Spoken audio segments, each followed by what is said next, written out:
Happy ikasyam na anniversary, mahal ko. Ubusin mo itong juice, special ito para sa asawa ko. Ang tamis ng boses ni Gabo habang iniabot niya sa akin ang baso. May kasama pang banayad na haplos sa aking buhok at isang halik sa noo na tila ba puno ng pagmamahal. Ngumiti ako, ang akala ko ay ito na ang simula ng pagbabago sa aming malamig na pagsasama. Pero nang tumalikod ako para ilapag ang dala kong tray, narinig ko ang mahinang bulong niya kay Mama Carmela sa kabilang kwarto, isang bulong na bumasag sa buong pagkatao ko. Huwag kang mainip, Ma. Malapit na tayong maging bilyonaryo. Konting tiis na lang, mawawala na rin ang malas sa bahay na ito. Nanigas ako sa aking kinatatayuan. Ang baso ng juice na hawak ko ay tila naging kasing bigat ng isang semento. Malas, ako ba ang tinutukoy nila? 9 na taon. 9 na taon kong ibinigay ang lahat para sa pamilyang ito. Ibinenta ko ang lupang pamana ng mga magulang ko para lang may maipuhunan si Gabo sa kanyang negosyo. Tiniis ko ang bawat lait at pasaring ni Mama Carmela dahil sa hindi ko pagkakaroon ng anak. Ako ang nag-alaga sa kanya nang ma-stroke siya, ako ang nagpuyat at ako ang naging alila sa sarili kong pamamahay. Lahat ng iyon, ginawa ko dahil sa utang na loob at pagmamahal. Pero ngayon, sa mismong gabi ng aming anibersaryo, ang tanging halaga ko lang pala sa kanila ay ang aking pagkawala. Dahan-dahan akong naglakad patungo sa lababo ng kusina, siniguradong hindi nila maririnig ang bawat hakbang ko. Ibinaling ko ang tingin sa baso ng juice. May kung anong kakaibang amoy ito, matamis pero may halong pait. Nanginig ang kamay ko habang unti-unti ko itong ibinubuhos sa paso ng halaman sa tabi ng bintana. Kung inumin ko kaya ito, mamamatay ba ako rito mismo sa harap ng handa kong hapunan? Haraya, mahal, naubos mo na ba? Tawag ni Gabo mula sa sala. Huminga ako ng malalim, pinilit kong pakalmahin ang tibok ng puso ko na tila gustong kumawala sa aking dibdib. Kumuha ako ng baso ng tubig at uminom ng kaunti para lang mabasa ang tuyo kong lalamunan. Oo, Gabo, salamat, sagot ko. Pilit na pinatitibay ang aking boses. Pumasok si Gabo sa kusina. Ang mukha niya ay ang mismong mukha ng lalaking pinakasalan ko. Gwapo, kagalang-galang, at tila walang itinatagong bahid ng kasamaan. Niyakap niya ako mula sa likod. Pero sa pagkakataong ito, ang kanyang yakap ay tila isang sawa na unti-unting sumasakal sa akin. Mabuti naman, kailangan mong magpalakas dahil sa susunod na linggo, itutuloy na natin ang bakasyon natin sa Batangas. Isasama natin si Mama para naman makalanghap siya ng sariwang hangin, sabi niya habang hinahalikan ang balikat ko. Batangas. Ang lugar kung saan plano nilang tapusin ang lahat. Nang gabing iyon, nang masiguro kong mahimbing na ang tulog ni Gabo, dahan-dahan akong bumangon. Ang bawat langit-ngit ng sahig ay tila isang babala. Pumunta ako sa kanyang study room, ang lugar na hinding-hindi ko pwedeng pasukin nang walang pahintulot niya. Pero wala na akong pakialam sa batas ng bahay na ito. Kailangan kong malaman ang katotohanan. Nanginginig ang aking mga daliri habang binubuksan ko ang drawer ng kanyang mesa. Doon sa ilalim ng mga lumang kontrata ng lupa, nakita ko ang isang asul na folder. Binuksan ko ito at tila tumigil ang pag-ikot ng mundo ko. Isang life insurance policy sa pangalan ko. 150 milyong piso ang halaga ng makukuha kapag namatay ako. At ang tanging beneficiary? Walang iba kundi si Gabriel Montenegro. Walang kaparte ang kapatid ko, walang kaparte ang sinuman, siya lang. Pero hindi lang iyon ang nakita ko. Nakaipit sa folder ang isang maliit na papel, isang resibo ng pagbabayad ng premium na ginawa lang nitong nakaraang 3 buwan. At sa tabi nito, may isang post-it note na may sulat kamay ni Mama Carmela. Siguraduhin mong walang sabit sa Batangas. Dapat magmukhang aksidente ang lahat. Napaupo ako sa sahig. Hindi ko na mapigilan ang pagtulo ng aking mga luha. Ang sakit ay hindi lang dahil sa balak nilang pagpatay sa akin. Ang sakit ay dahil sa katotohanang ang taong pinagkatiwalaan ko ng aking buhay ay siya palang kukuha nito para lang sa pera. Anong uri ng mga tao sila? Paano nila nagagawang ngumiti sa harap ko habang nagbibilang ng mga araw bago ako itapon sa hukay? Tumayo ako at mabilis na kinuha ang aking cellphone para kuhanan ng larawan ang bawat pahina ng dokumento. Kailangan ko ng ebidensya. Habang nag-i-scan ako, nahagip ng mata ko ang kalendaryo sa ibabaw ng mesa. May pulang bilog sa petsa ng susunod na Sabado. May nakasulat na maikling salita, Batangas, the end. Biglang bumukas ang pinto ng study room. Ang liwanag mula sa pasilyo ay tumama sa figura ng isang tao. Haraya, anong ginagawa mo rito sa dilim? Boses iyon ni Mama Carmela. Nakatayo siya doon, hawak ang kanyang tungkod. Ang kanyang mga mata ay tila mga mata ng isang lobong nakahuli ng biktima. Mabilis kong isinara ang drawer at itinago ang cellphone sa likod ko, pero huli na ang lahat. Alam kong nakita niya ang takot sa aking mga mata. Naghahanap lang po ako ng gamot ko sa sakit ng ulo, ma. Pagsisinungaling ko, habang nararamdaman ko ang malamig na pawis sa aking noo. Lumapit siya sa akin ng dahan-dahan. Ang bawat tunog ng kanyang tungkod ay tila isang countdown para sa aking katapusan. Huminto siya sa harap ko at hinawakan ang aking panga ng mahigpit. Ang kanyang mga kuko ay bumaon sa aking balat. Huwag kang masyadong mausisa, Haraya. Baka mapabilis ang plano kung hindi ka marunong sumunod. Matulog ka na, mahaba pa ang biyahe natin sa Sabado. Binitawan niya ako at lumabas ng kwarto na tila walang nangyari. Naiwan akong nanginginig, yakap ang sarili ko. Sa sandaling iyon, alam kong wala na akong pamilyang babalikan. Ang bahay na ito, na itinuring kong kuta ng 9 na taon, ay naging isang katayan. Pero hindi ako papayag. Hindi ako ang tupa na basta na lang magpapaubaya sa kutsilyo. Kung gusto niyo ng aksidente, ibibigay ko sa inyo ang hindi niyo makakalimutang trahedya. Dahan-dahan akong lumakad pabalik sa kwarto namin ni Gabo. Tiningnan ko ang kanyang payapang muka habang natutulog. Hinawakan ko ang aking tiyan na noong gabing iyon ay tila may kakaibang pintig akong naramdaman. Isang hinala na lalong nagpatibay sa aking loob. Gabo, bulong ko sa dilim habang nakatingin sa kanya. Salamat sa anibersaryo. Dahil ngayong gabi, tinapos mo na rin ang pagiging asawa ko. Handa na akong maging kaaway mo. Kinuha ko ang aking sariling bag at lihim na inilabas ang isang maliit na susi. Ang susi ng safety deposit box na iniwan sa akin ni Papa bago siya mamatay. Isang susi na hindi alam ni Gabo na umiiral. Doon nakatago ang katotohanan tungkol sa lupang kinatatayuan ng bahay na ito. Kung pera ang gusto nila, sisiguraduhin kong bawat sentimo na hinahabol nila ay magiging abo bago pa man nila mahawakan. Binuksan ko ang aking cellphone at hinanap ang isang numero na matagal ko nang hindi tinatawagan. Si Attorney Rafael Villanueva, ang tanging taong pwedeng makatulong sa akin. Attorney, mahina kong sabi nang sagutin niya ang tawag. Ito si Haraya, kailangan ko ng tulong mo. May gustong pumatay sa akin at asawa ko ang utak nito. Ito na ang simula ng aking laban. Hindi lang para sa buhay ko, kundi para sa kaisa-isang bagay na hindi nila kailanman makukuha sa akin, ang aking dignidad. Kinabukasan, maaga pa lang ay naririnig ko na ang pamilyar na boses sa labas ng aming gate. Isang boses na dati ay nagbibigay sa akin ng kapanatagan, pero ngayon ay nagdudulot ng kilabot sa bawat hibla ng aking balat. BFF, Haraya, are you there? Si Bianca Salcedo, ang babaeng itinuring kong higit pa sa kapatid. Simula college, siya na ang kasama ko sa lahat ng hirap at saya.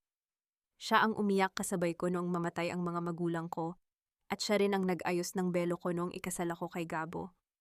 Akala ko siya ang tanging kampi ko sa mundong ito bukod kay Mateo. Pero sa bawat hakbang niya papasok sa aming sala, tila nakikita ko ang isang ahas na dahan-dahang gumagapang patungo sa kanyang biktima. Uy, Haraya, you look pale. Are you okay? Bunggad ni Bianca habang humahalik sa pisngi ko. Amoy na amoy ko ang mamahalin niyang perfume. Isang pabango na alam kong hindi niya kayang bilhin gamit ang maliit niyang sweldo bilang marketing assistant.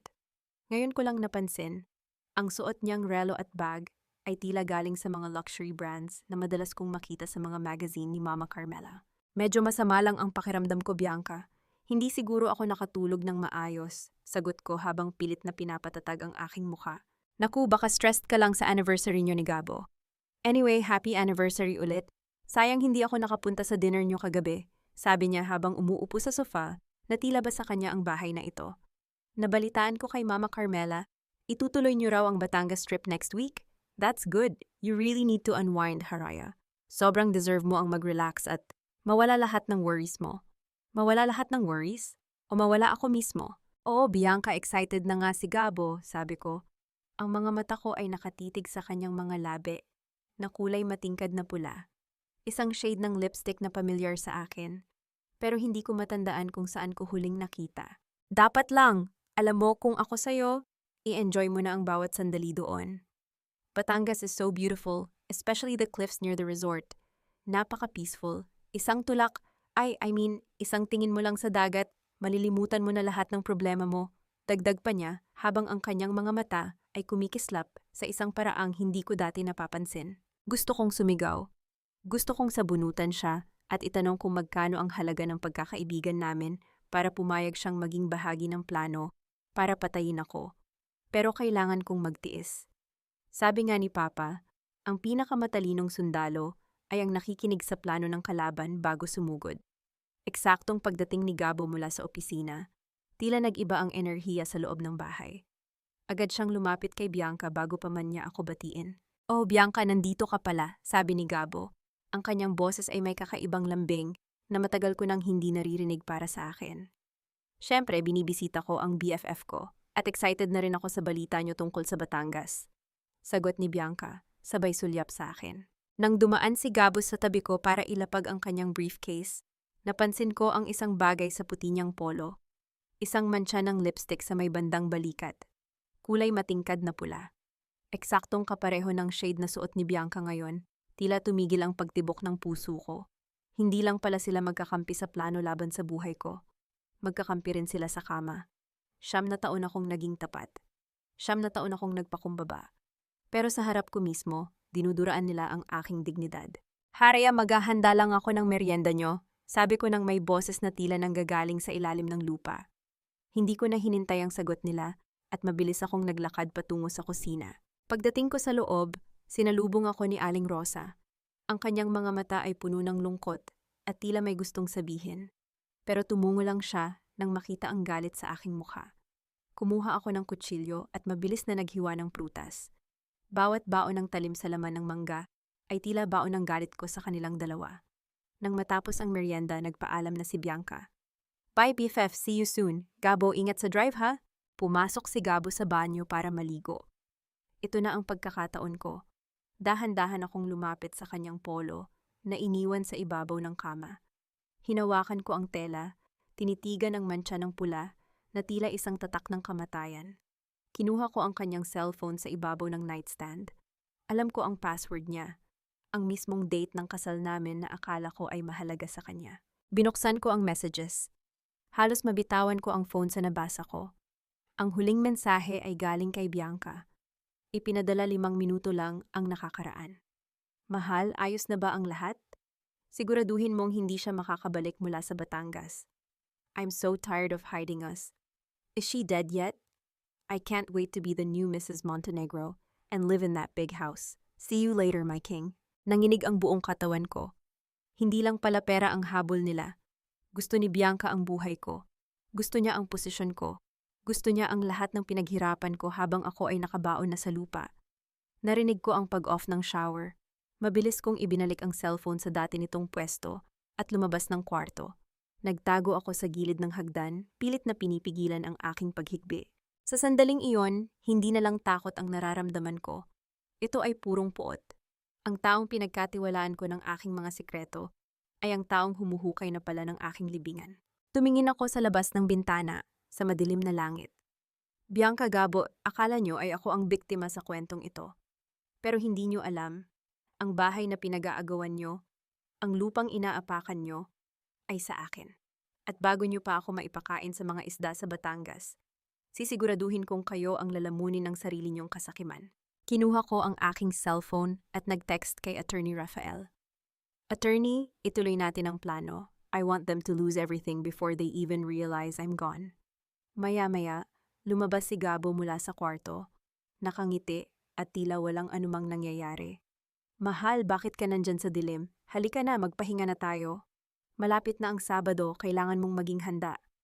"Oo, Gabo," sagot ko habang nakatingin ng diretso sa kanyang mga mata. Handang-handa na ako. Ang sumunod na umaga ay nagsimula sa isang matinding pag-ikot ng aking paligid. Hindi pa man ako tuluyang nakakabangon mula sa kama, ay dinaluhong na ako ng lula at pagsusuka. Mabilis akong tumakbo patungo sa banyo, pilit na pinipigilan ang ingay para hindi magising si Gabo. Habang nakasandal ako sa malamig na pader ng banyo, hapong-hapo at nanginginig, isang kaba ang unti-unting gumagapang sa aking dibdib. 9 na taon kaming naghintay. 9 na taon akong nilait ni Mama Carmela dahil sa pagiging baog. Posible kaya? Sa gitna ng impyernong ito, Magbibigay ba ang langit ng isang milagro? Lihim akong nagtungo sa isang maliit na klinika sa kabilang bayan, malayo sa mga mata ng mga Montenegro. Habang naghihintay sa resulta ng aking pagsusuri, ang bawat segundo ay tila isang taon. Ang amoy ng alcohol at ang tunog ng ticking clock sa hallway ay tila nagpapatindi sa aking kaba. Mrs. Montenegro, tawag ng doktora. Pumasok ako sa loob, ang aking mga kamay ay magkayakap sa sobrang lamig. Ngumiti ang doktora sa akin, isang ngiting punong-puno ng positibong balita. Congratulations, Mrs. You are 8 weeks pregnant. Malusog ang bata, pero dahil sa stress na nararamdaman mo, kailangan mong mag-ingat. Masyado pang sila ng iyong pagbubuntis. Hindi ko alam kung tatawa ako or iiyak. Sa loob ng 9 na taon, ito ang tanging pangarap ko. Ang magkaroon ng sariling anak. Isang anghel na tatawag sa akin na nanay. Pero sa halip na purong kaligayahan, isang matinding takot ang bumalot sa akin. Ang batang ito ay mabubuhay sa isang bahay na puno ng mga mamamatay tao. Pag-uwi ko sa bahay, nanginginig ang aking mga kamay habang hawak ang ultrasound result na itinago ko sa loob ng aking bag. Sa isang sandali ng kahinaan, naisip, pagbaba ko sa sasakyan, tila naging kasing bigat ng tingga ang aking mga paa habang naglalakad patungo sa aming pintuan. Ang ultrasound result na nasa loob ng aking bag ay tila nagbabaga, isang lihim na kayamanan na sa isang iglap ay naging pinakamakapangyarihang sandata at pinakamalaking kahinaan ko. Sa loob ng 9 na taon, naniwala ako na ang pagkakaroon ng anak ang magiging susi sa aking kaligayahan. Naniwala ako na kapag narinig na ni Gabo ang tibok ng puso ng aming sanggol, magbabago siya, magiging maayos ang lahat, magiging isang tunay na pamilya kami. Papasok na sana ako sa sala nang marinig ko ang tawanan mula sa dining area. Huminto ako sa likod ng pader, pilit na pinipigilan ang aking paghinga. Gabo, siguraduhin mo lang na kapag natapos na ang lahat, ipaparenovate natin ang kwartong iyon. Boses iyon ni Mama Carmela, puno ng awtoridad at kawalan ng pakiramdam. Masyadong madilim ang aura ng kwartong iyon dahil kay Haraya. Gawin nating mas maliwanag, baka sakaling doon na mabuo ang tunay na tagapagmana ng mga Montenegro kapag nandito na si Bianca. Huwag kang mag-alala, Ma, sagot ni Gabo, at narinig ko ang tunog ng baso na nagkiskisan, tila nagtatagay para sa isang tagumpay. I've already contacted the interior designer. Gagawin nating home office ang nursery room na pinangarap niya. Sayang lang ang space, 9 na taon ng bakante. At least ngayon, magagamit na natin sa mas kapaki-pakinabang na bagay. Parang may humiwa sa aking puso gamit ang isang kalawanging kutsilyo. Ang nursery room na binanggit niya, ang kwartong 9 na taon kong pininturahan ng pangarap, ang kwartong gabi-gabi kong tinatambisan ng luha dahil sa pangungulila sa isang anak, ay plano na nilang burahin na parang isang mantsa lang sa pader. But Gabo, muling pagsasalita ni Mama Carmela, paano kung biglang magbago ang isip mo? 9 na taon din kayong nagsama. Ma, stop it! Malamig na tugon ni Gabo. 9 na taon akong nagtiis sa isang asawang walang ibang alam kundi ang magdrama at maging pabigat. Ang pera lang niya ang kailangan ko, hindi ang pagkatao niya. At ngayong nakuha ko na ang lahat, she's just an obstacle. In 3 days, everything will be over. We'll have the 150 million, the house, and our freedom. Bianca is waiting for me, at siya ang babaeng karapat-dapat sa apelyidong ito. Napahawak ako sa aking tiyan. Ang munting buhay sa loob ko ay tila gumalaw sa sakit na nararamdaman ko. Isang sandali ng kahinaan ang sumagi sa isip ko kanina. Ang akala ko ay mababago ng batang ito ang tadhana. Pero nagkamali ako. Kung malalaman ni Gabo na buntis ako, hindi niya ititigil ang plano. Sa halip gagamitin niya ang batang ito para kontrolin ako, o mas masama pa, baka maging hadlang lang ang anak ko sa bagong buhay na gusto niya kasama si Bianca. Hindi. Hindi ko hahayaang maging biktima ang anak ko. Hindi ko hahayaang hawakan ng kanilang mga maruruming kamay ang kaisa-isang hiyas na ibinigay sa akin ng langit. Dahan-dahan akong umakyat sa itaas. Siniguradong walang ingay ang bawat hakbang. Pagpasok sa kwarto, agad kong nilock ang pinto. Kinuha ko ang ultrasound result at tinitigan ang maliit na tuldok sa gitna ng itim na papel. Anak, bulong ko habang tumutulo ang aking mga luha. Patawarin mo si nanay. Akala ko binigay ka sa akin para ayusin ang pamilyang ito. Pero binigay ka pala sa akin para magkaroon ako ng dahilan na wasakin sila. Ang bawat patak ng luha ko ay tila naging apoy na nagpapatigas sa aking loob. Wala nang puwang para sa awa. Wala nang puwang para sa pag-aalinlangan. Kung ituturing nilang malas ang presensya ko sa bahay na ito, ipapakita ko sa kanila kung anong klaseng delubyo ang dala ng isang inang itinuon ang lahat sa paghihiganti. Kinuha ko ang folder kung saan nakatago ang mga ebidensya ko at idinagdag ang ultrasound results sa pinakailalim nito. Ito ang magiging sikreto ko, isang lihim na babaon sa kanila sa impyerno. Huminga ako ng malalim at tumingin sa salamin. Pinunasan ko ang aking mga luha at naglagay ng manipis na pulbo para hindi halatang galing ako sa pag-iyak. Ang babaeng nakikita ko sa salamin ay hindi na ang Haraya na sunod-sunuran. Ito na ang Haraya na handang pumatay ng sariling damdamin para lang mabuhay ang kanyang anak. Maghintay kayo, sabi ko sa aking sarili habang nakatingin sa refleksyon ng aking mga mata na puno ng puot. Inakala nyo na sa Batangas ang dulo ko, pero doon pala magsisimula ang bangungot nyo. Eksaktong pagkatapos nyon, narinig ko ang katok ni Gabo sa pinto. Haraya, mahal, are you inside? Dinner is ready. Mama wants to talk about our itinerary for Saturday. Gumiti ako ng mapait. Coming, Gabo, I'm just preparing something special. Special, isang espesyal na katapusan para sa inyong lahat. Kinabukasan, nagdahilan ako kay Gabo na kailangan kong pumunta sa palengke para bumili ng mga espesyal na sangkap para sa ating baon sa Batangas. Sa likod ng aking suot na malapad na sombrero at itim na salamin, pilit kong itinatago ang bawat bakas ng puyat at takot. Pero sa loob-loob ko, alam kong hindi palengke ang destinasyon ko, kundi ang kaligtasan ng aking buhay at ng batang dinadala ko. Nagtagpo kami ni Attorney Rafael Villanueva sa isang maliit at lumang simbahan sa labas ng lungsod. Pinili ko ang lugar na ito dahil alam kong hinding-hindi rito pupunta si Mama Carmela o si Gabo. Ang amoy ng insenso at ang katahimikan ng banal na lugar ay tila nagbigay sa akin ng panandaliang kapayapaan. Attorney, mahina kong tawag sa lalaking nakaupo sa dulo ng pews. Tumayo si Rafael. Siya ay isang matikas na lalaki, may mga matang puno ng talino at malasakit. Maraming taon na ang nakalilipas, tinulungan ko ang kanyang pamilya nang ang kanyang ina ay nangangailangan ng operasyon at wala silang malapitan. Ngayon, ang utang na loob na iyon ang naging kaisa-isang alas ko. Haraya, natanggap ko ang mga larawang ipinadala mo. Seryosong bungad niya. Hindi lang ito simpleng insurance fraud.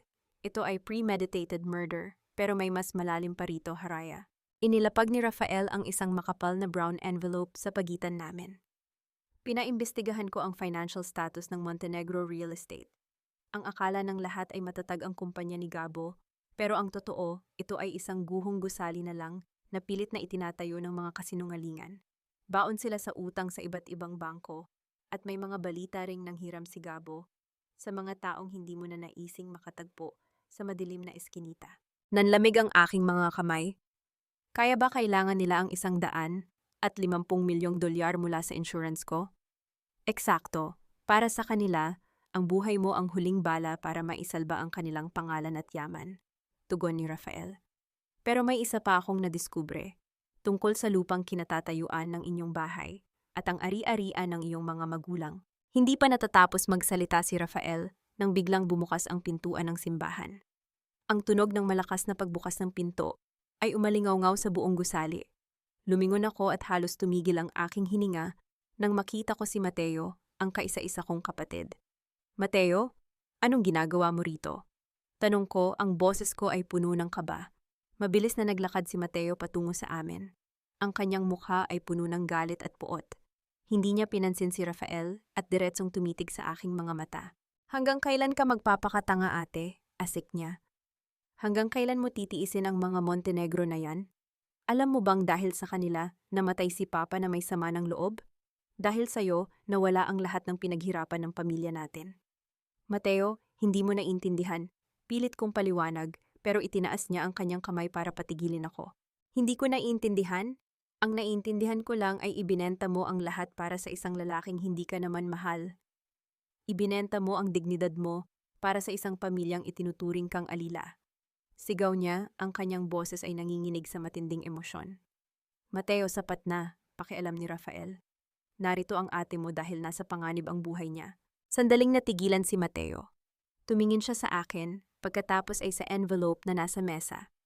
Isang mapait na tawa ang kumawala sa kanyang mga labi. Kinuha niya ang isang lukot na papel mula sa kanyang bulsa at ibinalibag ito sa harap ko. Kung nasa panganib ang buhay mo, baka ito ang dahilan, sabi ni Mateo. Basahin mo yan. Yan ang lihim na itinatago ni Papa bago siya mamatay. Yan ang dahilan kung bakit ayaw niyang ipakasal ka kay Gabo noon, pero masyado kang bulag sa pag-ibig. Nanginginig ang aking mga daliri habang binubuksan ko ang sulat. Sulat kamay iyon ni Papa.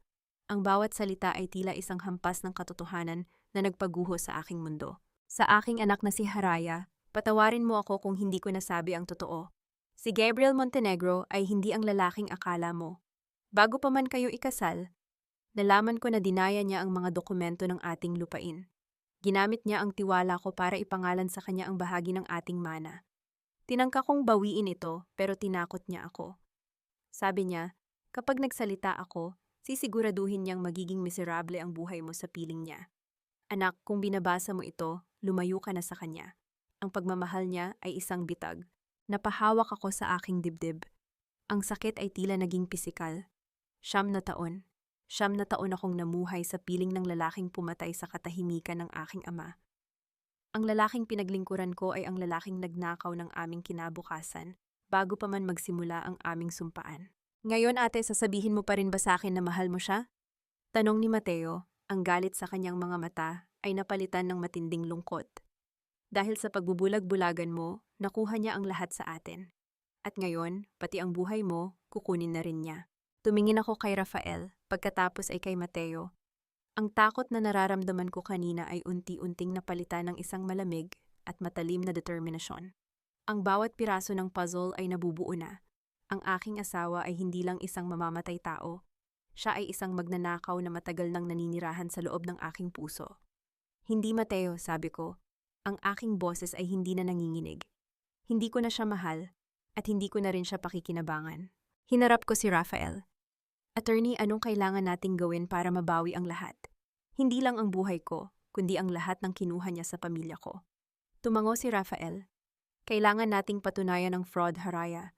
At ang kaisa-isang paraan para magawa yan ay ang makuha ang mga orihinal na dokumento na itinatago ni Gabo sa loob ng kanilang bahay. Pero kailangan nating magmadali. Saturday is approaching. Tumingin ako kay Mateo. Mateo, tulungan mo ako. Patawarin mo ako sa lahat ng pagkakamali ko. Pero ngayon, kailangan kong mabuhay. Hindi lang para sa akin, kundi para sa batang dinadala ko. Nanlaki ang mga mata ni Mateo. Buntis ka? Tumango ako habang tumutulo ang luha. Lumapit si Mateo sa akin at sa unang pagkakataon sa loob ng maraming taon, niyakap niya ako ng mahigpit. Walang mangyayaring masama sa'yo, ate. Sisiguraduhin ko yan. Papatayin ko muna siya bago kanya mahawakan. Huwag, Mateo, pagpigil ko. Huwag nating dungisan ang mga kamay natin. Hahayaan nating ang sarili niyang kasakiman ang pumatay sa kanya. Habang papalabas kami ng simbahan, naramdaman ko ang bigat ng laban na aming kakaharapin. Pero sa ilalim ng init ng araw, naramdaman ko rin ang unang silay ng pag-asa. Hindi na ako nag-iisa. Ngunit pagdating ko sa tapat ng aming gate, nakita ko ang sasakyan ni Gabo. Nakasandal siya sa pinto. Tila kanina pa naghihintay. Ang kanyang mukha ay madilim. At ang kanyang mga mata ay nakatitig ng diretso sa akin. Saan ka nang galing, Haraya? Malamig niyang tanong. Kanina pa kita hinahanap, sabi ni Mama, hindi ka naman daw pumunta sa palengke. Dahan-dahan siyang lumapit sa akin at naramdaman ko ang kanyang kamay na humawak sa aking bag, kung saan nakatago ang sulat ni Papa at ang mga dokumento ni Rafael. Anong nasa loob ng bag mo, mahal? Bakit tila takot na takot ka? Nararamdaman ko ang malamig na pawis sa aking batok habang papalapit ang mukha ni Gabo sa akin. Ang kanyang mga mata ay tila naging mga matatalim na balisong na gustong humiwa sa aking mga itinatagong lihim. Ang kamay niya ay nakahawak pa rin sa strap ng aking bag. Hinihintay ang bawat galaw ko. Mahal, bakit hindi ka makapagsalita? Muling tanong niya, mas mahinahon ang boses pero mas nakakanginig. Sabi ni Mama, nag-aalala siya dahil baka kung ano na ang nangyari sa'yo, wala ka sa palengke, so nasaan ka? Huminga ako ng malalim. Pilit kong ibinalik ang maskara ng isang mahina at takot na asawa. Yumuko ako at pinilit na magpalabas ng luha. Gabo, patawarin mo ako? Pabulong kong sabi, ang boses ko ay sadyang nanginginig. Pumunta ako sa simbahan, nagdasal ako. Masyado lang akong naging emosyonal dahil sa anibersaryo natin at at sa pressure na nararamdaman ko kay mama tungkol sa pagkakaroon ng anak. Gusto ko lang mapag-isa. Dahan-dahan kong binuksan ang bag ko, sapat lang para makita niya ang maliit na prayer book at ang rosaryo na kinuha ko sa simbahan kanina.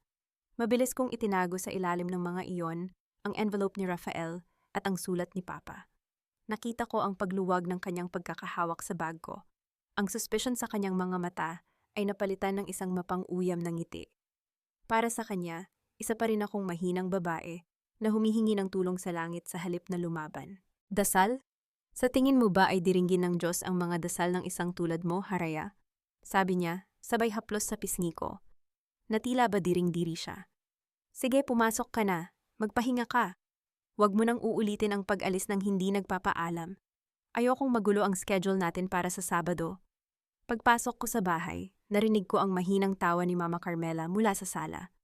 Hindi ko na sila nilingon at mabilis akong umakyat sa itaas. Pero imbes na matulog, tinawagan ko si Mateo. Mateo, kailangan mo akong tulungan, sabi ko sa mahinang boses habang nakasandal sa pinto. I need you to follow Bianca. Ngayon din. Alam kong may pinupuntahan siya tuwing hapon kapag wala si Gabo. I want to know who she's with. Copy ate, I'm on it, maikling tugon ni Mateo. Makalipas ang 3 oras, nakatanggap ako ng mensahe mula sa aking kapatid. Isang lokasyon sa isang high-end condominium sa Makati. May kasama itong babala. Ate, maghanda ka, mas malala pa ito sa iniisip mo. Dali-dali akong lumabas, nagdahilan na lang ako kay Aling Rosa na kailangan kong bumili ng gamot. Hindi na ako nagtanong, sumakay ako sa taxi at nagtungo sa lokasyong ibinigay ni Mateo. Nagkita kami sa parking lot. Nasa unit 1205 sila ate, sabi ni Mateo. Ang mukha niya ay puno ng pandidiri.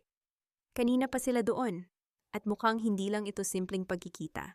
Gamit ang access card na nakuha ni Mateo mula sa isang kaibigang security guard, nakarating kami sa tapat ng pinto. Bahagyang nakabukas ito, tila nakalimutang isara sa sobrang pagmamadali. Maririnig ang malakas na tawa mula sa loob. Ang tawang kilalang-kilala ko. Ang tawa ni Bianca. Oh, Mark, you're so much better than Gabo, sabi ni Bianca. Ang boses niya ay malandi at puno ng panunukso. Gabo is so buing. Kung hindi lang dahil sa pera ng asawa niyang tanga, hinding-hindi ko siya papatulan. Isipin mo, kailangan ko pang magpanggap na BFF ng babaeng yon para lang mapadali ang makuha ang insurance money niya. Sumilip ako sa siwang ng pinto. Nakita ko si Bianca na nakayakap sa isang batang lalaki, isang fitness instructor na madalas niyang banggitin sa akin noon.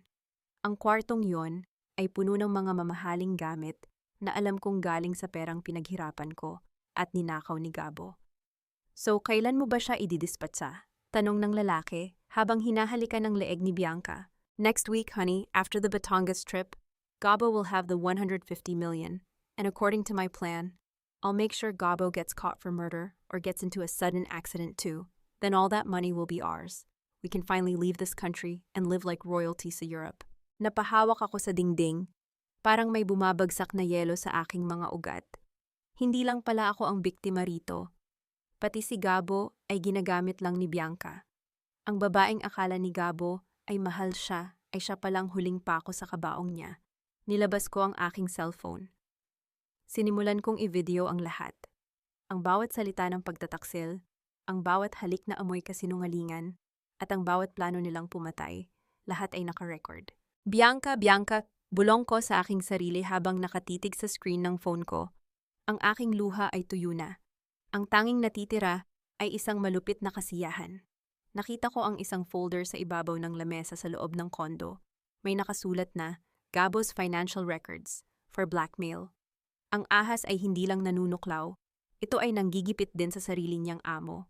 Kekap like baza, Gabo, bulong ko, ang aking tinig ay tila galing sa isang hukay. Ang nakuha ang lahat sa akin gamit ang kasinungalingan. Pero hindi mo alam, ang babaeng pinili mo para palitan ako, ay ang babaeng sisira sa'yo ng higit pa sa magagawa ko. Tumingin ako kay Mateo at tumango. Sapat na ang nakuha namin. Dahan-dahan kaming umalis sa kondo na walang nakakapansin. Habang pauwi sa taxi, tinitigan ko ang video sa aking phone. Isang mapait na tawa ang kumawala sa aking mga labi. Gabo ay handang pumatay para sa pera. At si Bianca ay handang pumatay para sa mas malaking pera. Sila ay mga halimaw na naglalaway sa dugo ng isa't isa. Mateo, Sabi ko habang nakatingin sa labas ng bintana sa mga ilaw ng syudad. Huwag muna nating ibigay ito sa pulis. I want Gabo to see this. I want to see the look on his face when he realizes that the freedom he's killing me for is actually his own death sentence. Saturday is coming. At sa biyaheng iyon, hindi lang ang buhay ko ang nakataya. It will be a collision of lies, and I will be the only one standing to watch them burn. Pagbalik ko sa mansyon ng mga Montenegro, sinalubong ako ng nakabibinging katahimikan. Ang bawat anino sa dingding ay tila mga kamay na gustong humablot sa aking leeg. Pero kailangan kong maging matatag. Sa loob ng aking bag, ang cellphone ko ay naglalaman ng ebidensya ng kataksilan ni Gabo at Bianca. Isang bala na itatabi ko para sa tamang pagkakataon. Nandyan ka na pala, Haraya, boses iyon ni Mama Carmela mula sa itaas ng hagdan. Dahan-dahan siyang bumaba, ang bawat tunog ng kanyang tungkod sa sahig ay tila kabaong na ipinupukpok. Ang kanyang mukha ay may suot ng ngiting hindi umaabot sa kanyang mga mata, isang ngiting punong-puno ng lason. Oo po, Mama. Bumili lang po ako ng gamot para sa aking pagsusuka. Sagot ko, pilit na pinatitibay ang aking tinig. Mabuti naman, dahil kailangan mong maging malakas para sa Sabado, sabi niya habang papalapit sa akin. Hinawakan niya ang aking balikat, at naramdaman ko ang lamig ng kanyang mga daliri. Halika na sa kusina. Nagpahanda ako kay Aling Rosa ng isang espesyal na herbal tonic. Maganda ito para sa iyong pakiramdam at para na rin sa paghahanda sa biyahe. Pagdating sa kusina, nakita ko si Gabo na nakaupo na at nagbabasa ng dyaryo. Sa harap niya ay may isang baso ng matingkad na kulay tsokolate na inumin. Ang amoy nito ay matamis, pero may kakaibang anghang na nanunuot sa aking ilong. Inumin mo na ito, mahal, sabi ni Gabo nang hindi tumitingin sa akin. Pinagawa iyan ni Mama mula sa mga piling ugat. Pamparelax iyan ng kalamnan at pampaantok para hindi ka mahilo sa biyahe sa Sabado. Pampaantok. Ang ibig niyang sabihin ay pampaparalisa. Alam ko na ang laro nila. Kailangan nila akong maging mahina at walang laban bago kami makarating sa Batangas. Salamat, Mama, salamat, Gabo, sabi ko. Kinuha ko ang baso. Ang bawat hibla ng aking katawan ay sumisigaw na huwag itong inumin. Lalo na ngayong alam kong may isa pang buhay na nakasalalay sa bawat desisyon ko. Bakit tinititigan mo lang? Inumin mo na habang mainit pa. Paghimok ni Mama Carmela, ang kanyang mga mata ay nakatutok sa aking lalamunan. Inilapit ko ang baso sa aking mga labi. Nagpanggap akong uminom ng malaki, pero hinayaan ko lang na manatili ang likido sa aking bibig nang hindi nilulunok. Nako, tila nakalimutan ko ang aking cellphone sa sala. Sabi ko sabay tayo, habang ang bibig ko ay puno pa rin ng inumin. Mabilis akong naglakad patungo sa lababo ng banyo sa ibaba. Pagpasok ko, agad kong isinara ang pinto at idinura ang lahat. Hindi sapat iyon. Kinuha ko ang toothbrush ko at pilit na isinuka ang anumang bahid ng likido na maaaring pumasok sa aking lalamunan. Nanginig ang aking mga kamay habang binubuksan ko ang gripo para linisin ang lababo. Matamis na lason, bulong ko sa aking sarili. Gusto niyo akong patulugin para hindi na magising? Hinding-hindi mangyayari iyon. Paglabas ko, nagulat ako nang makita ko si Aling Rosa na nakatayo sa labas ng pinto. Ang kanyang mga mata ay puno ng takot at luha.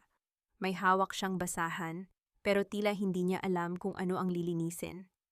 Haharaya, mahina niyang tawag. Tumingin ako sa paligid para siguraduhing wala si Gabo. Aling Rosa, bakit po? Lumingon din si Aling Rosa sa kusina bago lumapit sa akin. Huwag mong inumin yun, anak. Huwag mong iinumin ang anumang ibibigay nila sa'yo hanggang Sabado. Aling Rosa, alam niyo po ba?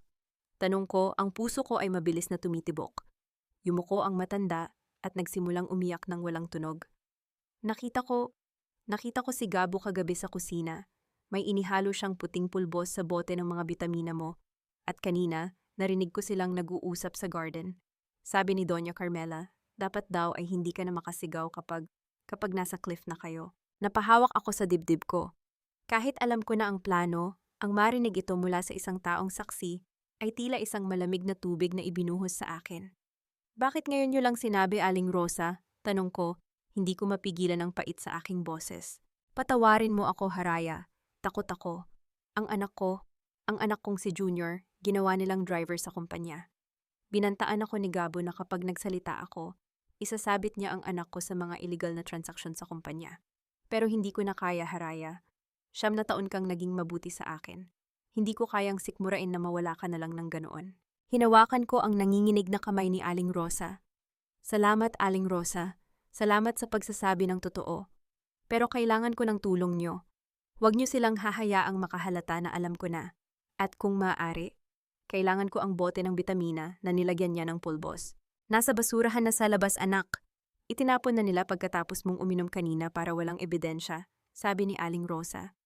Pero may isa pa akong alam. May itinatago silang recorder sa library. Doon nila pinaplano ang lahat.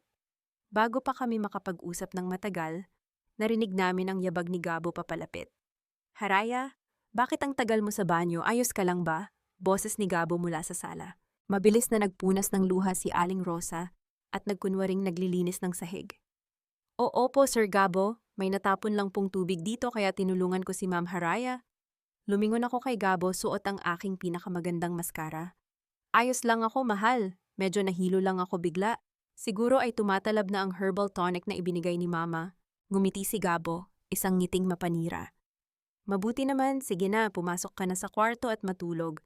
Kailangan mong mahimbing na mahimbing ang tulog ngayong gabi. Pumasok ako sa kwarto at humiga sa kama.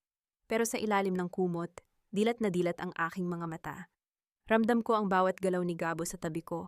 Ang kanyang mabigat na paghinga na tila isang hayop na naghihintay ng tamang oras para lumamon. Matulog ka na, Gabo, bulong ko sa aking isip.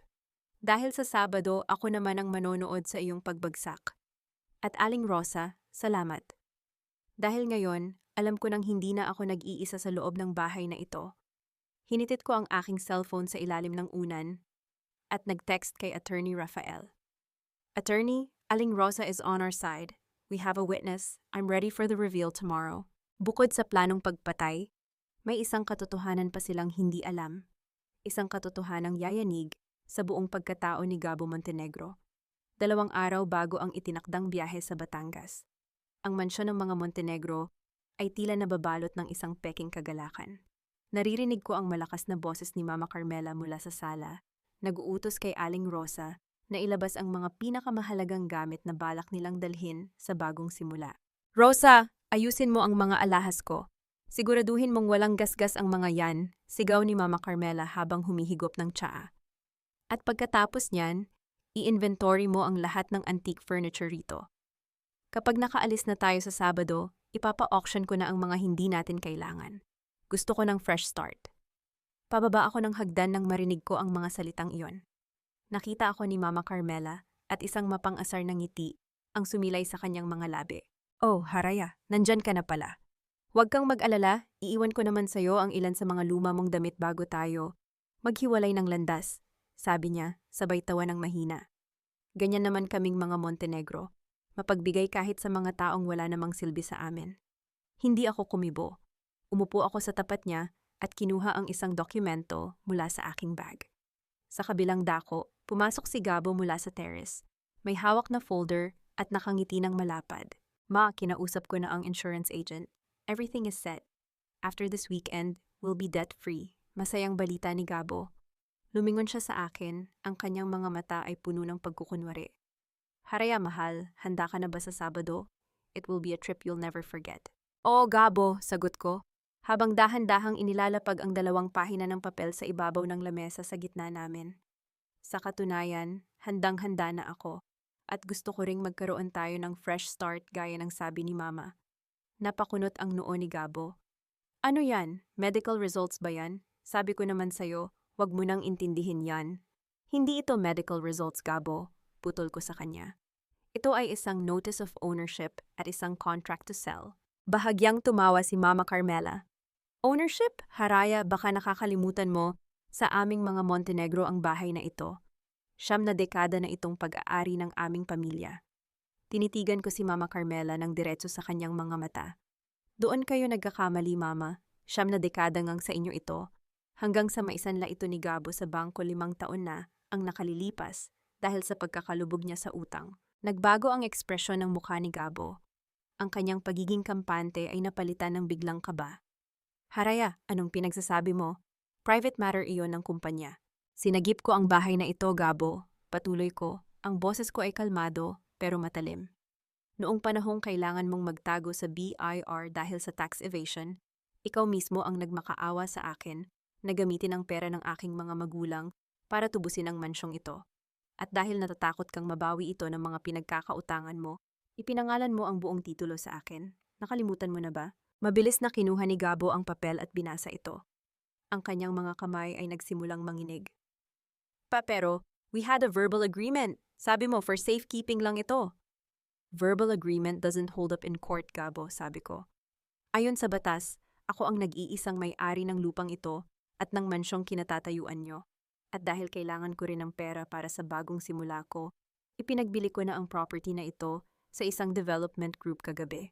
Halos mabitawan ni Mama Carmela ang kanyang tasa. Ano? Ipinagbili mo ang mansyon ng mga Montenegro? Wala kang karapatan, alila ka lang sa bahay na ito. May karapatan ako dahil pangalan ko ang nasa titulo, Mama, sabi ko habang tumatayo. Ang pondong ibinigay ko kay Gabo noon ay itinuring kong pautang, pero dahil kailanman ay hindi niya ako binayaran, kinuha ko na ang kabuuan ng bahay na ito. Ang contract to sell ay pinirmahan na. Ang mga bagong may-ari ay darating sa susunod na linggo para kunin ang property. You bitch! Sigaw ni Gabo, akmang susugurin ako, pero mabilis na pumasok si Attorney Rafael mula sa pintuan kasama ang 2 security personnel. Mr. Montenegro, manatili ka sa kinatatayuan mo, babala ni Rafael. Anumang dahas na gagawin mo sa kliyente ko ay magpapabilis lang ng pagkakulong mo. Napaupo si Mama Carmela sa sofa, hawak ang kanyang dibdib, hinihingal sa sobrang galit at gulat. Hindi maaari ito. Gabo, gawin mo ang paraan. Ito na lang ang natitira sa atin. Wala na siyang magagawa, Mama, sabi ko habang nilalakad ang pinto. Huminto ako at lumingon sa kanila. Sa 2 taong nagplano ng aking kamatayan para sa perang hindi naman sa kanila. Tungkol naman sa biyahe sa Sabado, huwag kayong mag-alala. Itutuloy natin yan. Gusto ko kasing makita kung paano kayo magsisimula ng bagong buhay na wala ni isang kusing sa bulsa. Ngumiti ako kay Mama Carmela. Isang ngiting punong-puno ng mapait na tagumpay. Tantanan niyo na ang pag-i-inventory ng mga gamit, Mama. Dahil ayon sa kontrata, lahat ng antique furniture at alahas na binili gamit ang pera ko ay kasama sa kinuha ng bangko at ng bagong may-ari. Tanging ang mga damit niyo lang ang pwedeng dalhin. Dahan-dahan akong lumapit sa kanya at bumulong. Tingnan niyo ang paligid, Mama. Enjoyin niyo ang huling 3 gabi niyo sa bahay na ito. Dahil pagbalik natin galing Batangas, wala na kayong pamilyang babalikan at lalong wala na kayong mansyong uuwian. Lumabas ako ng sala na ang ulo ay mataas ang pagkakaangat. Naririnig ko ang galing at sigaw ni Gabo sa loob, ang pagbasag ng mga gamit at ang paghagulgol ni Mama Carmela. Sa loob ng 9 na taon, sila ang hari at reyna ng impyernong ito. Pero ngayong araw, ipinaalala ko sa kanila kung sino ang tunay na may hawak ng susi ng kanilang langit. Attorney, sabi ko kay Rafael paglabas namin, handa na ba ang camera sa sasakyan? Everything is set, Haraya, sagot ni Rafael. The moment he tries anything on Saturday, we'll have it on live feed. Huminga ako ng malalim, hinawakan ang aking tiyan. Anak, kaunti na lang, malapit na tayong maging malaya. Ang gabing iyon, ang pinakamahaba at pinakamatahimik sa loob ng mansyon, ngunit alam kong sa likod ng bawat pader ay may bumubunong delubyo. Matapos ang pasabog ko tungkol sa pag-aari ng bahay, hindi lumabas ng kanilang mga silid sina Gabo at Mama Carmela. Ang tanging naririnig ko lang ay ang mahihinang bulong at ang kalansing ng mga basong nagtatama. Isang huling pagtataging lason bago ang huling hakbang. Isang huling, nakalok ang pinto ng aking kwarto. Nakaupo ako sa kama, yakap ang aking mga binti, nang biglang may kumatok ng mahina. 3 beses. Isang hudyat na napagkasunduan namin. Binuksan ko ang pinto at pumasok si Aling Rosa. Nanginginig ang mga kamay at namumutla ang labi. Haraya, heto na, bulong niya. Iniabot niya sa akin ang isang maliit na digital voice recorder at isang maliit na bote ng gamot. Ang boteng may lamang puting pulbos na nakita niyang inihahalo ni Gabo sa aking inumin. Saan niyo nakuha ito, Aling Rosa? Tanong ko habang mabilis na itinatago ang mga iyon sa loob ng aking lihim na drawer. Narinig ko silang nag-aaway kanina pagkatapos mong lumabas, hingal na sabi ni Aling Rosa. Sabi ni Gabo, wala na silang choice.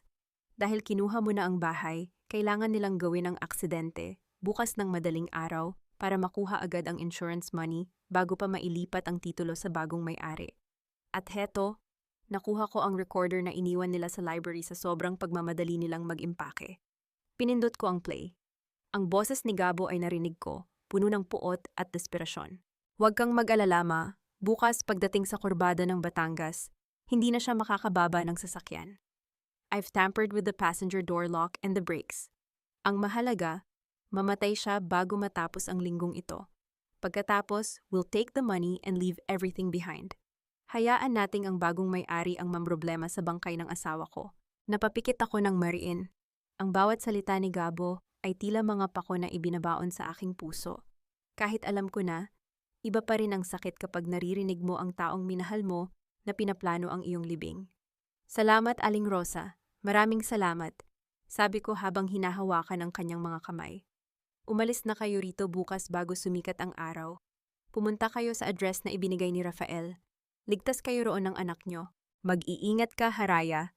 Maawa ang Diyos sa'yo at sa batang dinadala mo. Umiiyak na sabi ng matanda bago dahan-dahang lumabas. Maya-maya pa, tumunog ang aking cellphone. Isang video call mula kay Mateo at Rafael. Nakita ko sila sa loob ng isang madilim na garahe. Ate, ayos na, bulong ni Mateo. Habang abala sila sa pagkakagulo sa loob ng bahay kanina, nakapasok ako sa garahe. Naka-install na ang 4 na micro-cameras sa loob ng SUV ni Gabo, isa sa dashboard, isa sa passenger seat, at 2 sa labas. Lahat ng ito ay nakalink sa live server ni attorney, at ang GPS tracker siguradong hindi nila mahahanap. Haraya, nakahanda na rin ang mga pulis sa Batangas boundary, dagdag ni Rafael. The moment we see the attempt on camera, we will move in, pero kailangan mong maging alerto. The moment Gabo slows down or acts suspicious, you have to be ready to jump or defend yourself. Are you sure you want to do this? Tiningnan ko ang aking reflection sa salamin. Ang dating Haraya na mahina ay wala na. Ang nakikita ko na lang ay isang inang handang makipagpatayan para sa hustisya. I need to do this, Rafael. Gusto kong makita ng buong mundo ang mukha ng halimaw na ito. I want his confession caught on tape. Matigas kong sagot. Kinabukasan, 4:00 pa lang ng madaling araw, ay kumatok na si Gabo sa aking pinto. Ang kanyang mukha ay seryoso, walang bakas ng puyat o pagsisisi. Haraya, gising na! Kailangan nating umalis ng maaga para maiwasan ang traffic. Handoon na si Mama sa sasakyan, sabi niya. Ang kanyang boses ay tila bumalik sa dati, malambing, maalaga, pero ngayon ay alam ko nang ito ay amoy ng kamatayan. Kinuha ko ang aking bag. Isinuot ko ang aking jacket na may nakatagong maliit na patalim sa bulsa at ang aking phone na nakasync kay Rafael. Bago ako lumabas, tinignan ko ang kwarto sa huling pagkakataon. Paalam, Montenegro, bulong ko. Pagbaba namin sa garahe, madilim pa ang paligid. Ang puting SUV ay naghihintay na parang isang kabaong na bakal. Nakita ko si Mama Carmela sa backseat. Nakasuot ng itim na belo at shades, tila handa na sa isang lamay. Hindi niya ako tiningnan, tila diring-diri pa rin sa akin kahit sa huling sandali ng aking buhay. Binuksan ni Gabo ang pinto ng passenger seat para sa akin. Isang galanting kilos na dati ay nagpapakilig sa akin, pero ngayon ay nagpapatindig ng aking balahibo. Naalala ko ang sinabi ni Aling Rosa. Ang lock ng pintong ito ay sira. Kapag pumasok ako, hindi ko na ito mabubuksan mula sa loob. Tumingin si Gabo sa akin, may pilit na ngiti sa kanyang mga labi. Ang kanyang mga mata ay tila nagliliyab sa pananabik sa 150 milyong piso na inaasahan niyang makukuha sa loob ng ilang oras. Sakay na, mahal, anyaya niya. Ang boses ay tila musika ng isang seryeng malapit ng matapos. Magsasaya tayo. Huminga ako ng malalim, hinawakan ang aking tiyan ng palihim at sumakay sa loob ng sasakyan. Oo, Gabo, sagot ko habang dahan-dahang isinasara ang pinto na alam kong hindi na bubukas. Magsaya tayo sa huling pagkakataon. Madilim pa ang langit nang bumaybay ang puting SUV sa kahabaan ng kalsada patungong Batangas. Ang tanging liwanag ay ang mula sa headlamp ng sasakyan na humahati sa hamog ng madaling araw. Sa loob, ang katahimikan ay kasing bigat ng isang sumpa. Si Gabo ay nakatitig ng diretso sa kalsada. Ang kanyang mga kamay ay mahigpit na nakakapit sa manibela. Isang kapit na hindi dahil sa pag-iingat, kundi dahil sa tensyon ng isang mamamatay taong malapit na sa kanyang biktima. Sa likod, si Mama Carmela ay tila isang estatwa. Nakapikit siya, pero alam kong dilat ang kanyang pandinig. naghihintay sa bawat tunog ng magiging trahedya. Huminga ako ng malalim. Alam kong sa bawat segundong dumadaan, papalapit kami sa matarik na bahagi ng kalsada. Ang bangin na pinili nila para maging huling hantungan ko. Nakasync ang aking cellphone sa system ni Attorney Rafael. Alam kong sa sandaling ito, pinapanood nila kami ni Mateo. Ang bawat salitang bibitawan ko ay magiging ebidensyang kikitil sa kalayaan ni Gabo. Gabo, mahina akong panimula. Bakit tila nagmamadali ka? Masyadong mabilis ang takbo natin sa kurbadang ito. Hindi lumingon si Gabo. Ang kanyang panga ay naninigas.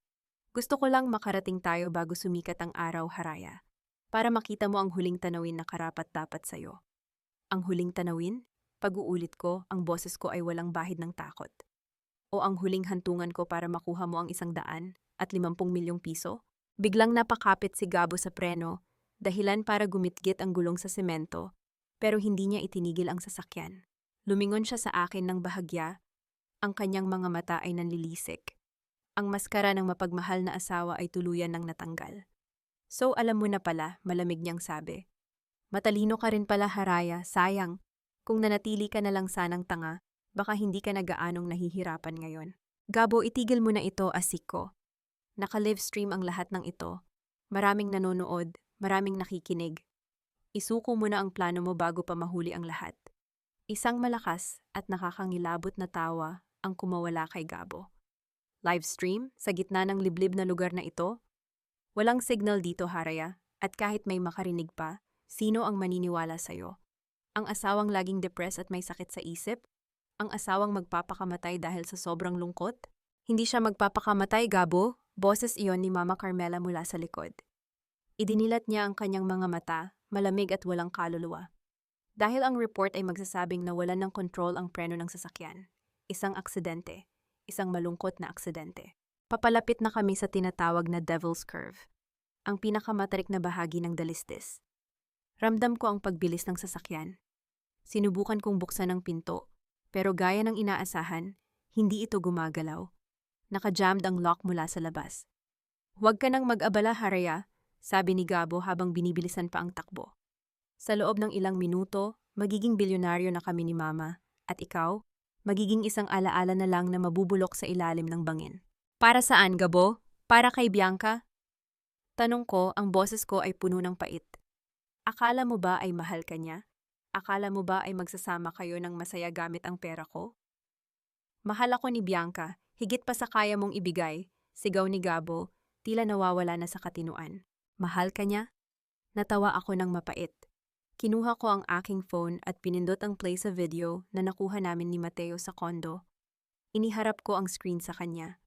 Panoorin mo ito, Gabo. Panoorin mo ang babaeng papatayin mo ako para lang makasama. Sa screen, malinaw na maririnig ang boses ni Bianca. Gabo is so boring. If not for his wife's money, I wouldn't even touch him. I'll make sure Gabo gets caught or gets into a sudden accident too. Then all that money will be ours, Mark. Nakita ko ang panlalaki ng mga mata ni Gabo. Ang kanyang kamay sa manibela ay nanginig.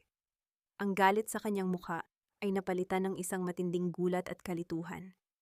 Hindi totoo yan, edited yan, gawa-gawa mo lang yan. Niloloko ka lang niya, Gabo. Ginagamit ka lang niya gaya ng paggamit mo sa akin, sigaw ko. Ang perang papatayin mo ako para makuha, ay ang perang gagamitin niya para ipapatay ka rin at sumama sa tunay niyang mahal. Hindi! Tahimik! Sigaw ni Gabo.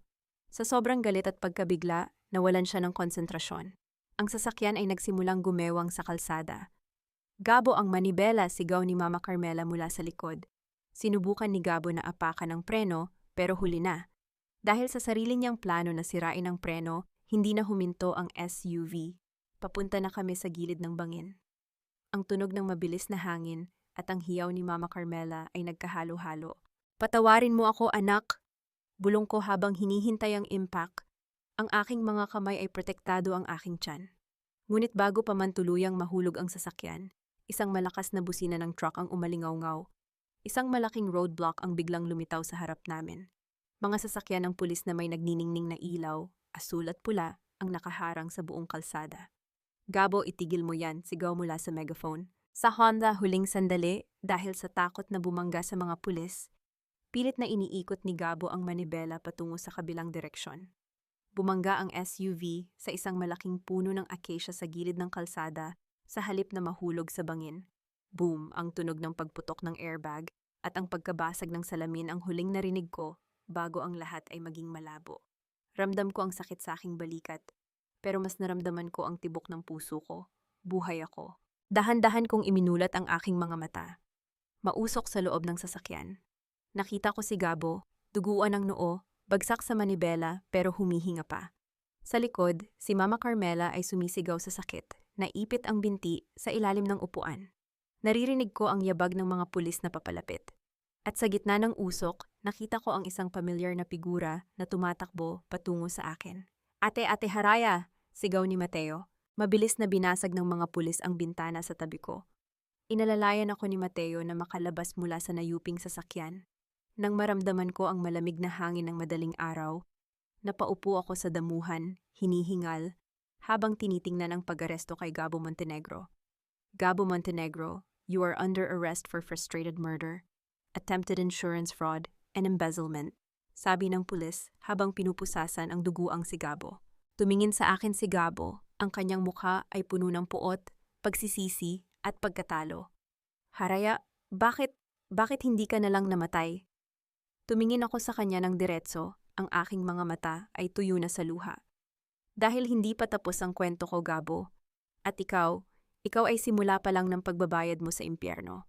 Habang isinasakay ako sa ambulansya, nakita ko si Attorney Rafael na papalapit, hawak ang kanyang tablet. Ngumiti siya sa akin, isang ngiti ng tagumpay. Nakuha natin ang lahat, Haraya. Ang kumpisal niya, ang tangka niyang pagpatay. Lahat ay napanood ng libu-libong tao sa live feed. Tapos na ang laban. Napahilig ako sa upuan ng ambulansya, hinawakan ng aking tiyan. Tapos na ang takot, anak. Ngayon sisiguraduhin kong sa bawat paggising mo, wala ka nang maririnig kundi ang katotohanan. 3 araw matapos ang madugong insidente sa Batangas, ang balita tungkol sa pagtatangka sa buhay ng asawa ni Gabriel Montenegro ay naging mitya ng usap-usapan sa buong bansa. Ang video ng pagtatapat ni Gabo sa loob ng sasakyan ay paulit-ulit na ipinapalabas sa telebisyon at social media.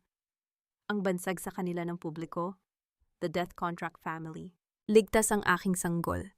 Isang milagro na sa kabila ng lakas ng impact, tila pinrotektahan ng langit ang kaisa-isang kayamanang ititira sa akin. Habang nakaupo ako sa loob ng kotse ni Rafael, tanaw ko ang gate ng mansyon ng mga Montenegro, ang paraisong naging impyerno ko sa loob ng 9 na taon. Handa ka na ba, Haraya? Tanong ni Rafael habang nakatingin sa akin. Handang-handa na, attorney, sagot ko. Isinuot ko ang aking itim na shades. Wala na ang takot sa aking mga mata. Tanging ang lamig na lang ng determinasyon ang natitira. Pagbaba namin, sinalubong kami ng mga reporter at ilang mausisang kapitbahay. Nakita ko rin ang mga truck ng hakutan na nakaparada sa tapat. Ito na ang araw ng turnover ng property sa development group na nakabili ng lupa. Sa loob ng sala, nadatnan namin si Mama Carmela. Nakaupo siya sa kanyang paboritong silya, may bendaang binti at nakasuot pa rin ng mamahaling sutla. Tila ba hindi pa rin niya matanggap ang katotohanang gumuho na ang kanyang mundo. Kasama niya ang ilang tauhan na pilit na nag-iimpake ng mga gamit. Anong ginagawa mo rito, Haraya? Sigaw ni Mama Carmela nang makita ako. Bakit ka nagdala ng mga pulis at mga taong ito? Hindi mo ba alam na bawal ang pumasok dito nang walang pahintulot ko? Dahan-dahan akong lumapit sa kanya.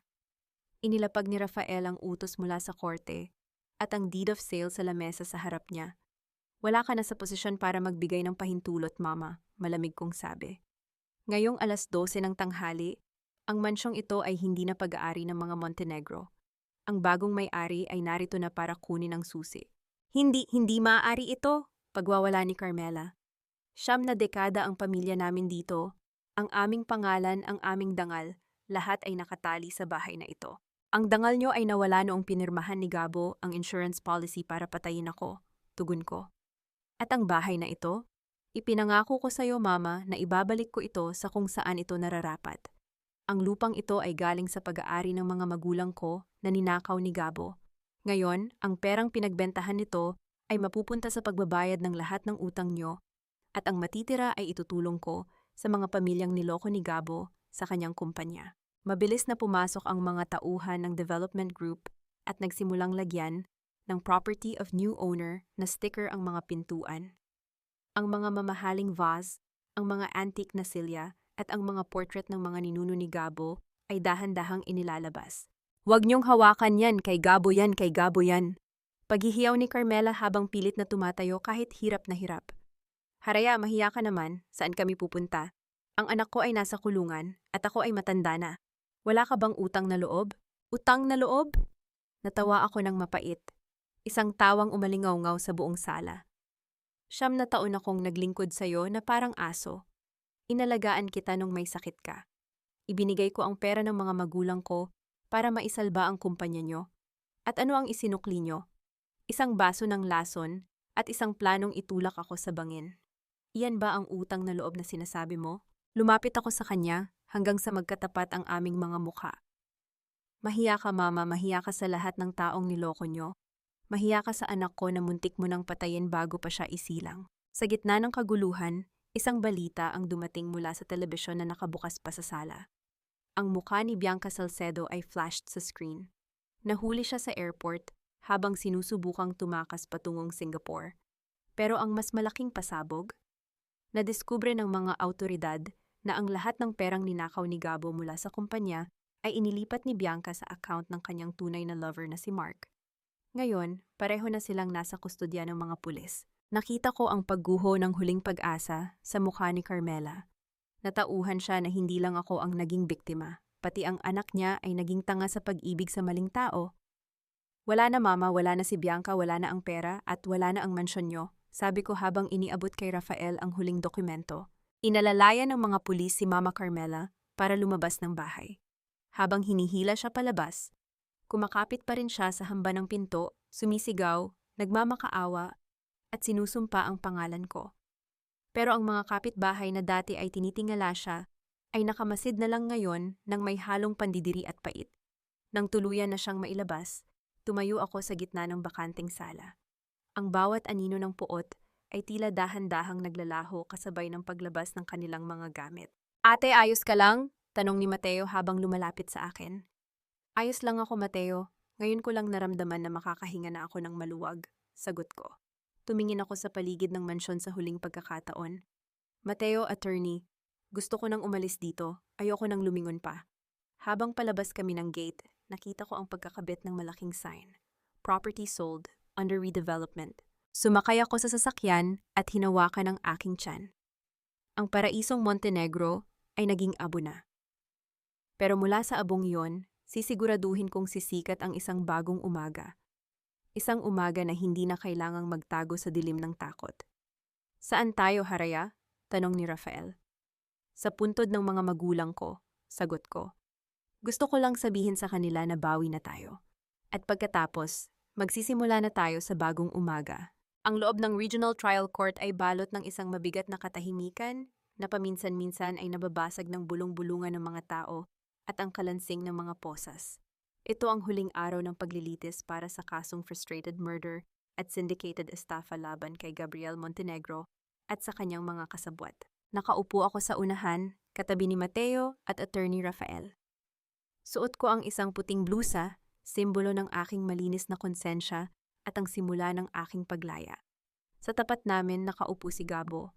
Wala na ang mamahaling suit na madalas niyang ipagmalaki. Nakasuot na siya ng kulay orange na uniforme ng preso. Ang kanyang buhok ay gulo-gulo at ang kanyang mga mata ay malalim, tila unti-unti nang nilalamon ng dilim ng rehas. Sa tabi niya ay si Bianca Salcedo. Kahit sa loob ng korte, pilit pa rin niyang itinatago ang kanyang mukha sa likod ng kanyang mga kamay. Pero walang takas dahil ang bawat ebidensyang iniharap ni Rafael ay tila mga latigo na humahagupit sa kanilang dalawa. Tinatawag ang huling saksi, si Bianca Salcedo, anunsyo ng Clerk of Court. Tumayo si Bianca, nanginginig ang kanyang mga binti. Sa isang desperadong hakbang para makakuha ng plea bargain at mabawasan ang kanyang parusa, nagpasya siyang ilaglag ang lalaking akala niya ay makakasama niya sa Europa. "Attorney, lahat po ng sinabi ni Gabriel tungkol sa plano sa Batangas ay totoo," panimula ni Bianca. Ang kanyang boses ay nanginginig. Siya ang nagplano ng lahat. Siya ang bumili ng insurance policy at siya rin ang nag-utos sa akin na manatili sa tabi ni Haraya para siguraduhing hindi siya maghihinala. Pero ang totoo, pati ako ay tinakot niya. Sinungaling, biglang sigaw ni Gabo, dahilan para pukpukin ng huwes ang kanyang gavel. Tumahimik ka, Mr. Montenegro, babala ng judge. Tumingin si Bianca kay Gabo nang may halong pandidiri. Gabo, itigil mo na yan. Alam nating dalawa ang totoo. At attorney, heto pa po. Ang lahat ng mga dokumento tungkol sa paglilipat ng pondo ng kumpanya sa mga dummy accounts. Si Gabo ang nag-utos nito, pero ginamit ko ang mga records na yon para protektahan ang sarili ko. Sa sandaling iyon, nakita ko ang tuluyang pagkawasak ni Gabo. Ang babaeng pinagpalit niya sa akin, ang babaeng pinagkatiwalaan niya ng kanyang mga lihim. Ang siya palang huling pako sa kanyang kabaong. Ang karma ay hindi laging dumarating sa anyo ng kidlat. Madalas ito ay dumarating sa anyo ng taong akala mo ay kakampi mo. Hustisya ang hinihingi ng aking kliyente, pagtatapos ni Attorney Rafael. Hindi lang para sa tangkang pagpatay sa kanyang buhay at sa buhay ng kanyang anak, kundi para sa 9 na taon ng panloloko at pagnanakaw sa dangal ng kanyang pamilya. Tumayo ang judge para basahin ang hatol. Ramdam ko ang paghigpit ng hawak ni Mateo sa aking kamay. Matapos suriin ang lahat ng ebidensya at mga testimonya, napatunayan ng korteng ito na si Gabriel Montenegro ay guilty beyond reasonable doubt sa kasong frustrated murder at multiple counts ng estafa. Siya ay hinatulan ng pagkakakulong ng hanggang 40 taon. Si Bianca Salcedo, bilang accomplice at state witness, ay hinatulan ng 10 hanggang 15 taon. Pagkabitaw ng salitang guilty, tila may isang malaking tinik ang nabunot sa aking lalamunan. Napapikit ako, dinama ang bawat patak ng luha na hindi nagaling sa sakit, kundi sa ginhawa. Tumingin ako kay Mama Carmela na nasa likurang bahagi ng korte. Dahil sa kanyang edad at kondisyon ng kalusugan, binigyan siya ng korte ng pagkakataon para sa house arrest habang iniimbestigahan ang kanyang partisipasyon.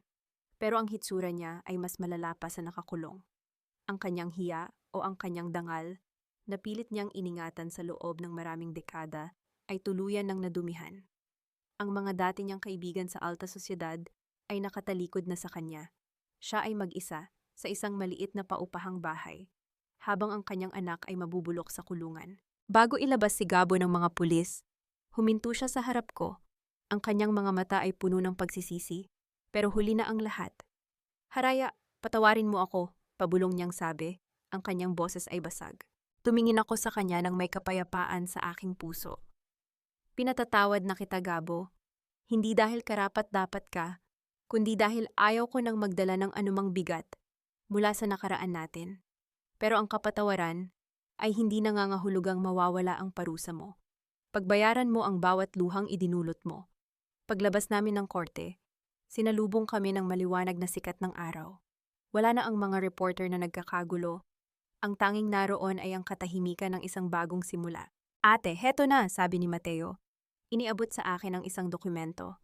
Ang final decree ng annulment. "Malaya ka na rin sa papel, ate." Hinawakan ko ang papel, ang dokumentong nagtatapos sa 9 na taon ng aking pagkakamali. Pero higit pa rito, hinawakan ko ang aking tiyan. Nararamdaman ko ang paggalaw ng aking sanggol, isang munting paalala na sa kabila ng lahat ng trahedya, may buhay na naghihintay na mahalin at protektahan. "Haraya," tawag ni Rafael. Lumapit siya sa akin, may dalang isang maliit na box ng mga paborito kong pastries. "Tapos na ang laban sa korte. Ngayon ang laban naman para sa inyong dalawa ng anak mo ang magsisimula. At asahan mong hindi ka na mag-iisa." Ngumiti ako kay Rafael, isang ngiting totoo. "Salamat, Rafael. Salamat sa lahat." Naglakad kami patungo sa sasakyan. Sa bawat hakbang ko sa semento, nararamdaman ko ang paggaan ng aking pakiramdam. Ang hustisya ay nakamit, ang karma ay naibigay, at ang pamilya, ang tunay na pamilyang nagmamahal sa akin, ay nasa tabi ko. Ang kwento ni Haraya del Rosario bilang isang biktima ay natapos na sa loob ng korte na iyon. Ngayon, ang kwento ni Haraya bilang isang ina at isang malayang babae ang magsisimula. Isang kwentong wala ng lason, wala ng kasinungalingan, at wala ng takot. 3 taon ang mabilis na lumipas. Ang halimuyak ng bagong luto na pandesal at mainit na kape ang bumubuhay sa bawat umaga sa Quezon City. Sa tapat ng isang maayos at maliwanag na establishmento, nakasabit ang isang karatula na gawa sa kahoy. "Bagong umaga, Bakery and Community Center." Hindi ito ordinaryong tiyanggihan ng tinapay. Sa loob, ang mga empleyado ay mga kababaihang katulad ko noon. Mga inang biktima ng karahasan, mga asawang ninakawan ng dangal, at mga taong pilit na bumabangon mula sa madidilim na kabanata ng kanilang buhay. Dito ang bawat masa ng harina ay tila pagbuo muli ng kanilang mga pangarap. Nanay, nanay, look, I made a star.